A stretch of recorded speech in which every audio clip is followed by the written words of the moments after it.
Neste momento, Deus, através desta emissora, leva até você mais um programa de fé, com hinos, orações e uma palavra poderosa a seu favor. Fé para vencer o mundo. Somente crer, somente crer,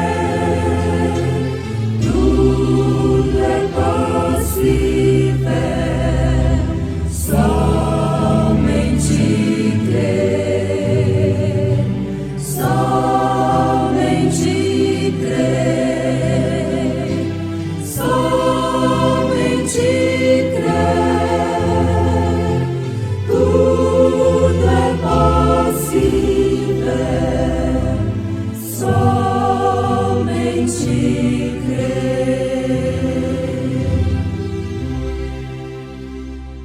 Eis que vem com as nuvens, e todo olho o verá, até os mesmos que o traspassaram, e todas as tribos da terra se lamentarão sobre ele. Sim, amém. Eu sou o Alfa e o Ômega, o princípio e o fim, diz o Senhor, que é, e que era, e que há de vir, o Todo-Poderoso.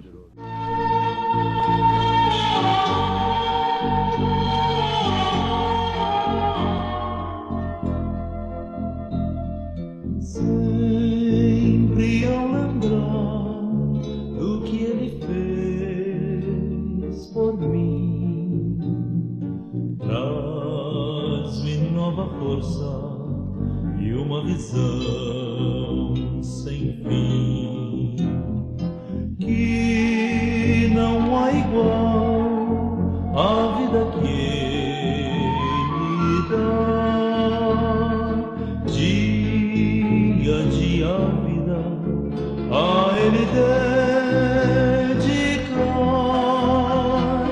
não envergonhar a Cristo grande bem, mas testemunhar obediente a voz, não jamais seguir o mundo em seu viver, mas ao Senhor andar fiel.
o meu Senhor e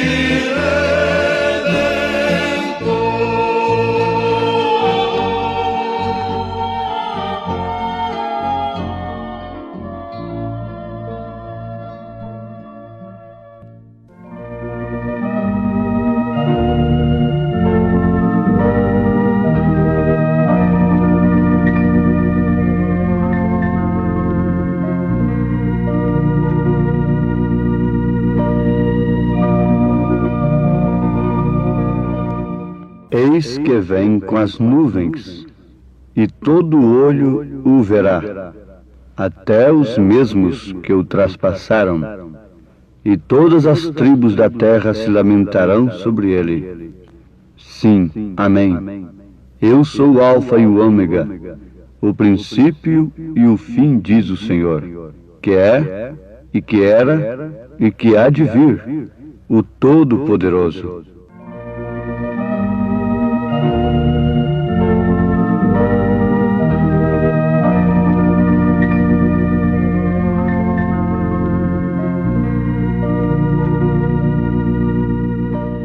Que beleza de escritura! Quando um homem pega a escritura de uma grande fazenda em suas mãos, devidamente registrada, sem problema algum, ele diz: aqui está a fazenda em minha mão. Ou de uma casa, uma propriedade, não é? De muito valor. Não há coisa melhor do que ter a escritura registrada na mão. E que escritura maravilhosa está ao alcance de todos os filhos de Deus.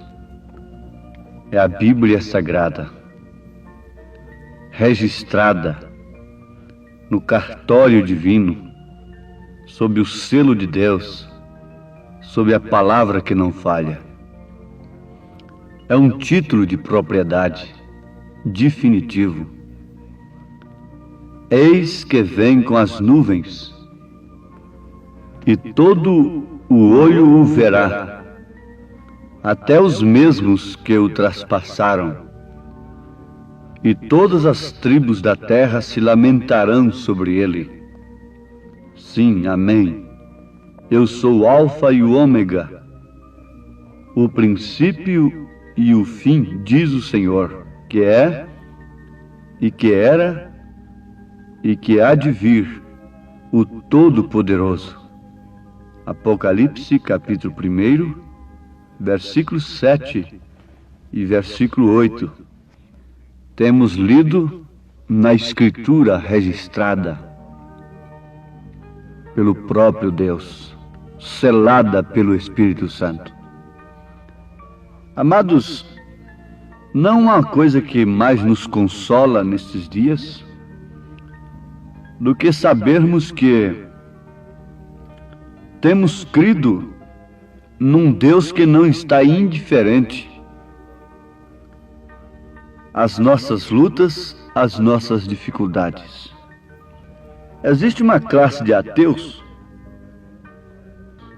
eles não negam propriamente a existência de Deus, mas eles dizem que Deus é tão grande e está tão longe de nós, e que criou, na verdade, a terra e os homens, mas não toma conhecimento da existência do homem.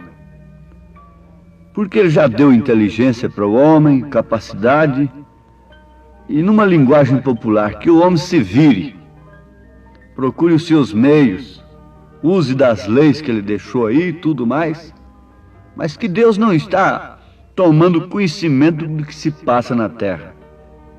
Bom, essa é uma classe de céticos, de ateus, em relação à presença de Deus, à atuação de Deus na terra. Isso não combina perfeitamente, indiscutivelmente, com a verdade. Não combina. Porque essas próprias leis que os homens exploram demonstram e provam que Deus está plenamente ocupado com o homem. Deus está, num sentido, ele está assim inteiramente voltado para o homem. Num sentido, é claro. Em um sentido, ele não está tomando conhecimento. Mas em outro sentido, ele está plenamente ocupado. Quando o homem vira as costas para Deus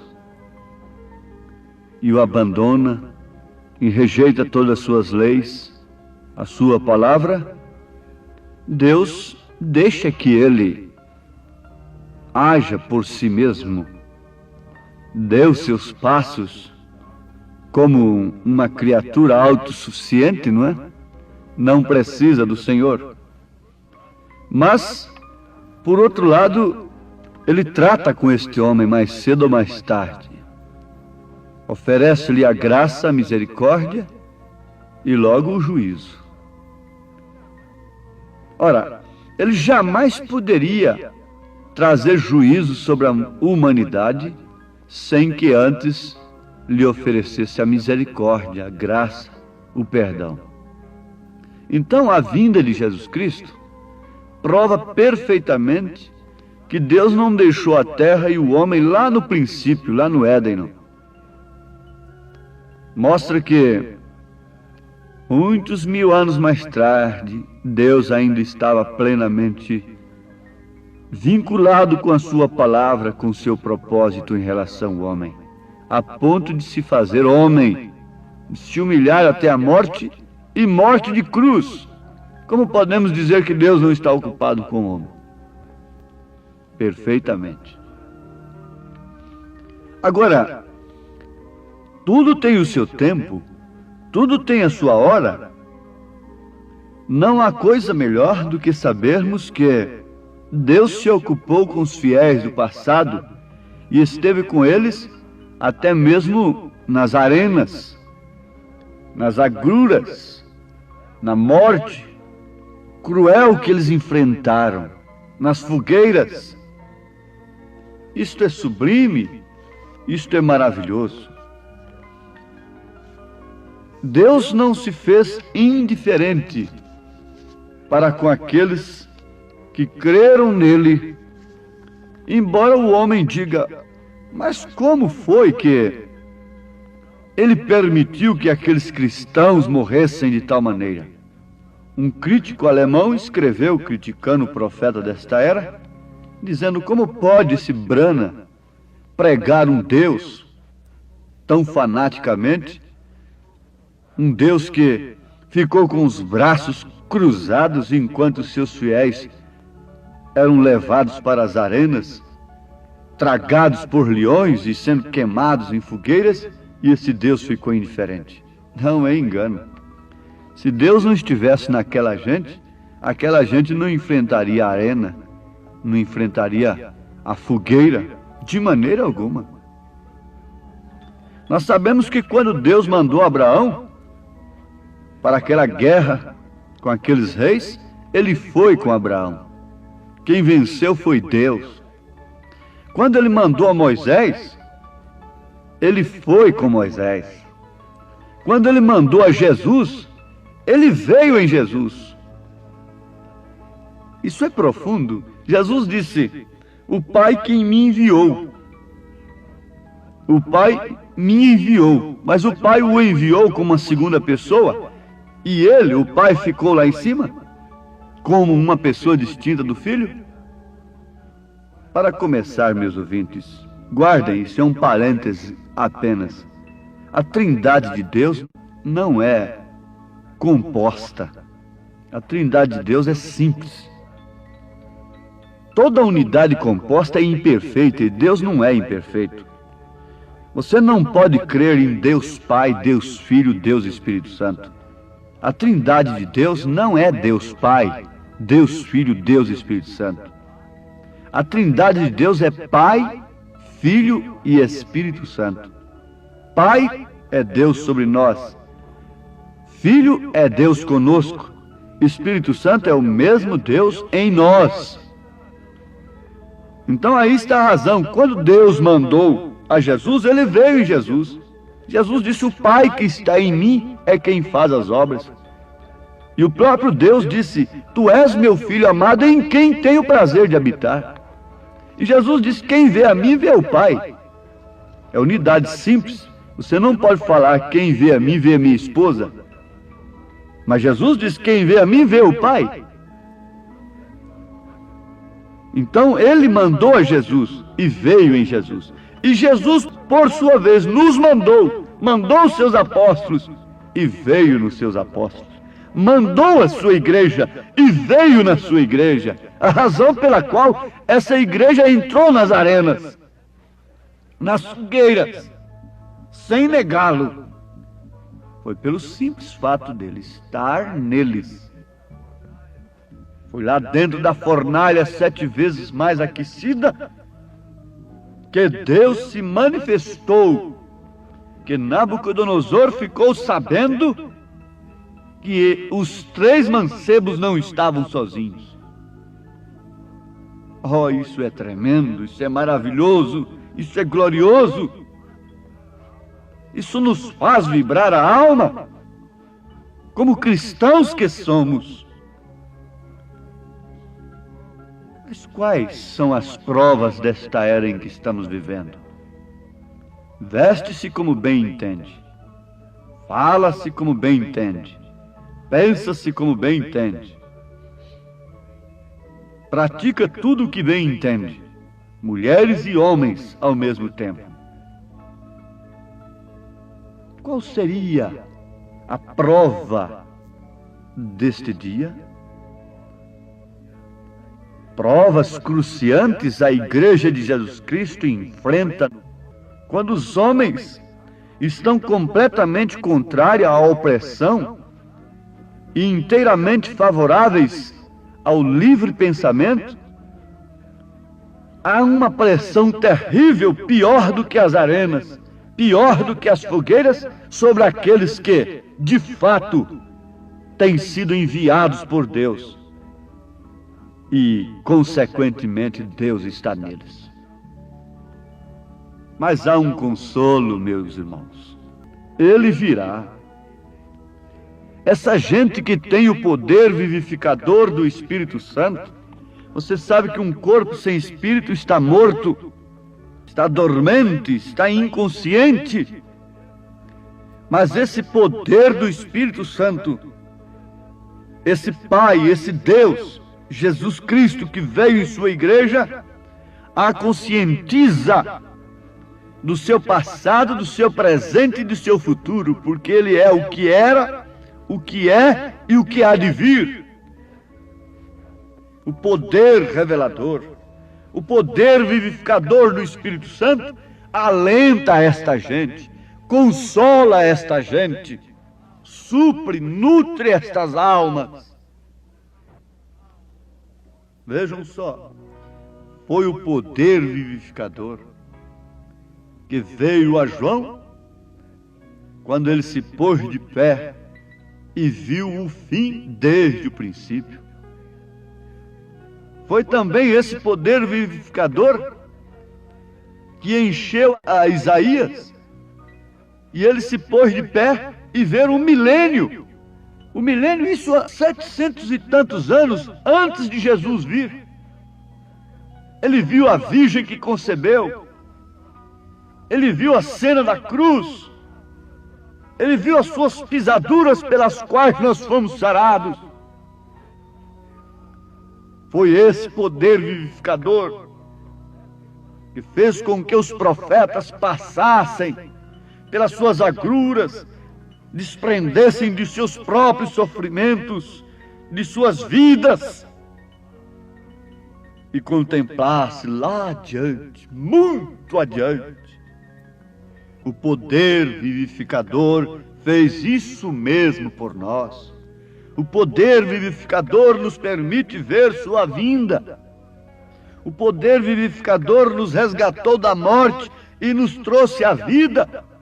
O poder vivificador dá discernimento para saber o que tem a gente que fazer e para saber o que fazer, como viver, para saber o que nós fizemos, o que você fez e o que não devia fazer, e o que devia fazer, como também esse poder vivificador mostra para nós o que nós seremos.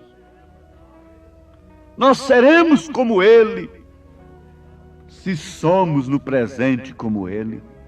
Quando Ele estava aqui, Ele estava desprezado. Ele estava aqui desprezado.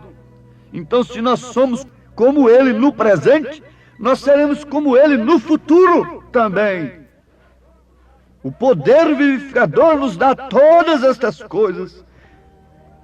Nosso Senhor Jesus Cristo estava tão cheio do poder vivificador que Ele foi todas estas coisas em um.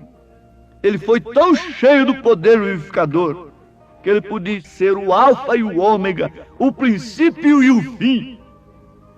Que Ele pôde ser Filho de Deus, tanto curando os doentes, tanto no momento quando o povo queria fazê-lo rei, quanto na hora da ignominia, da solidão, da angústia, do sofrimento. Os profetas de Deus, no passado foram profetas de Deus, tanto na hora em que os reis lhes estavam tratando bem, quanto na hora que eles se revoltavam contra eles por causa da palavra. Nos calabouços, nas cadeias, errantes, nos martírios, nos sofrimentos, eles eram profetas de Deus. Não nos banquetes apenas. A igreja de Jesus é a igreja de Cristo. É o corpo de Cristo que não fica na sepultura, porque o poder vivificador não deixa. Paulo falou à igreja passando pelo seu sofrimento e dizendo que as lutas, os sofrimentos, o vitupério do tempo presente não é para se comparar com a glória futura que em nós há de ser revelada. Paulo não foi daqueles pregadores que ficaram ali somente como aqueles que estavam ao lado de Marta e Maria chorando a morte de Lázaro. Não. Paulo passou pelo sofrimento da igreja e a mostrou glorificada. Jesus passou pelos choradores e foi lá e deu o poder da ressurreição. Que o Senhor vos abençoe, meus ouvintes, para conhecerem a Escritura no registro de Deus, vivificados pelo Espírito Santo, para saberem quem é aquele que era, que é e que há de vir. Em nome de Jesus, recebam esta bênção. Amém.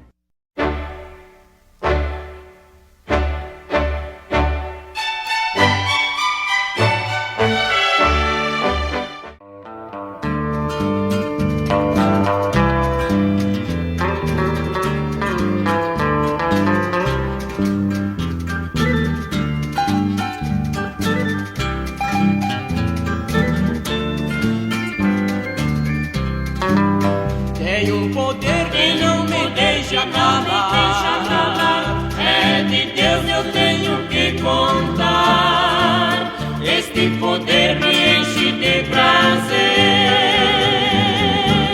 e de satisfação. Este poder eu vou anunciar de todo o meu coração. Este poder da transformação e da salvação. Este poder nunca faz mal. É de Jesus o poder pentecostal. Este poder nunca faz mal. É de Jesus o poder pentecostal. A nossa luta não vai terminar. Breve Jesus virá nos buscar. Será um grande dia de prazer. Para os salvos vai ser. Eu não quero mais ficar aqui neste quando Jesus vir, eu vou morar no além do véu, eu vou morar no céu. Este poder, nunca faz mal, é de Jesus o poder pentecostal. Este poder, nunca faz mal, é de Jesus o poder pentecostal.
Reserva